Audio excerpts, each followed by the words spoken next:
Well, hello everyone. My name is Zachary O'Shea, and this is Box of Teeth.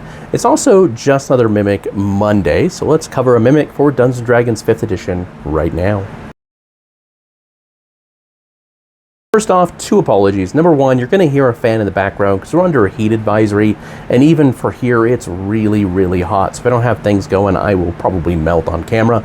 Second, I know it's Tuesday. Yesterday, work got in the way of a lot of stuff, and I got off pretty late, so I couldn't film anything. But I want to make sure that you have your Mimic for the week. They're always a little bit silly, sometimes a little horrific, and today we have the Snare Mimic. He always felt that being the party rogue was a pretty easy gig. Sure, things get a little dicey now and again in a fight, but most of the time you were just dealing with locked doors and very simple traps. And what could be more simple than a hidden snare? It was almost embarrassing, really, when you ran across a few that were in a dungeon room and spotted them right off the bat. You went to work as you normally would, starting at the one closest to the door, but found that your hands and tools stuck to it. And then it wrapped around you like it was some sort of living thing, and now it's pulling you towards a hole in the wall. Nope, that's a mouth.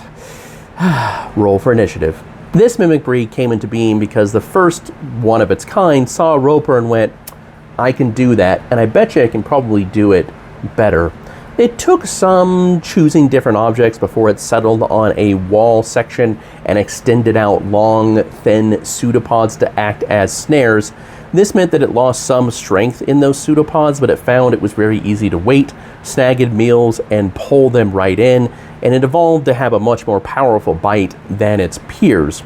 On top of that, because its pseudopods are part of its body, when you attack it, you do damage to it, so it figured out it needed to detach them, much like a lizard can't detach its tails. This way it can deal with one meal at a time if it needs to do so. Alright, let's go ahead and take a look at the Snare Mimic statistics for Dungeons & Dragons 5th edition. The Snare Mimic is a challenge rating 3 medium monstrosity that is neutral. It's got a pretty low armor class but a decent number of hit points. Like any other Mimic, it has Shape Changer, Adhesive, False Appearance, and Grappler that can only change into a 5x5 section of fake wall. It has 3 snares that extend away from it up to 15 feet that are DC 13 to detect, otherwise they look just like hidden snares. And if you touch them, it's just like touching one of its pseudopods. You get grappled. It's going to definitely cause a problem therein.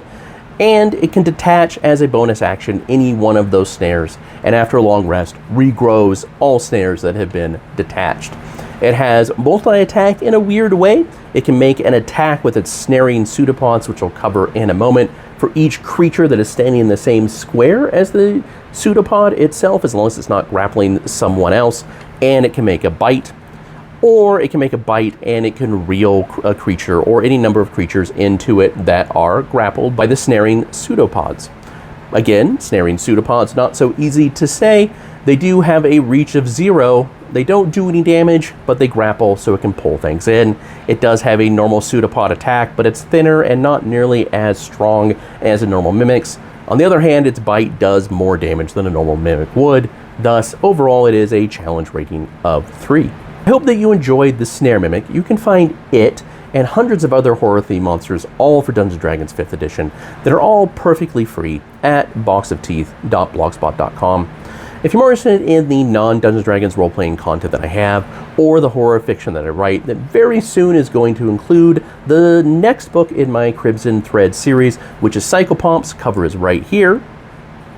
Well, you can go to www.zacharyO'Shea.com, and Psychopomps' release date will be updated very soon.